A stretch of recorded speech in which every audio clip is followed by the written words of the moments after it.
So this is a sample of some of our collections. Ivanka Trump's multi-million-dollar fashion line has been booming in recent months, despite boycotts and decisions from retailers like Nordstrom to drop the brand. But it may be flourishing with a bit of help from the Chinese government, raising a host of ethics concerns. Americans should be troubled. The president has an obligation to carry out his responsibilities free of conflict of interest. He should ask his daughter to discontinue importing clothes from China while she's at the White House.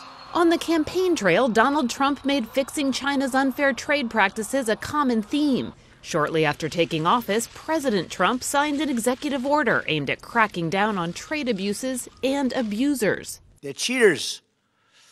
From now on, those who break the rules will face the consequences, and there'll be very severe consequences. But an AP review of trade data and public records reveals his own daughter's brand has worked with a company that stood to benefit from the exact trade practices her father has been calling out.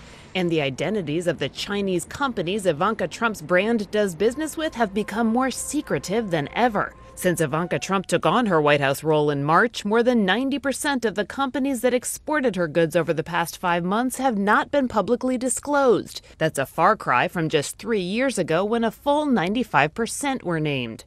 We do know that as recently as February, more than 30 tons of Ivanka Trump handbags were shipped to the U.S. by a large Chinese trade and manufacturing conglomerate that was selected by the Chinese government for special export subsidies in 2014.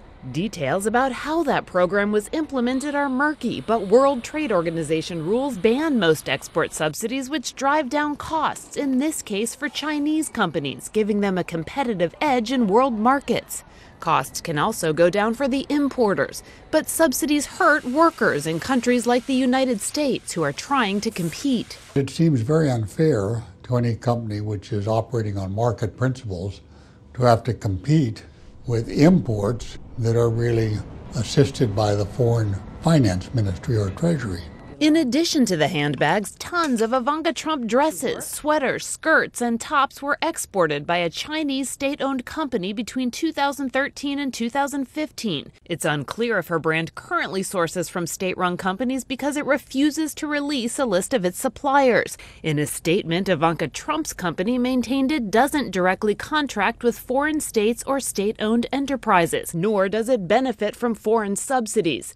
Rather, it just licenses the brand name to companies who may use the state-sponsored supply chains. Trade experts say it's a muddy defense at best. It seems to be skirting the ethical commitment pretty close or avoiding it altogether.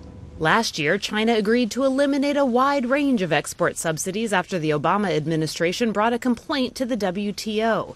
But despite the rules, many export subsidies go unchallenged. The key point about these rules is that someone has to bring a case. And in the World Trade Organization, only governments can bring a case. In other words, a case over Ivanka Trump's China-subsidized imports would have to be brought to the WTO by the U.S. Trade Representative, Robert Lighthizer, who was appointed by Ivanka's father.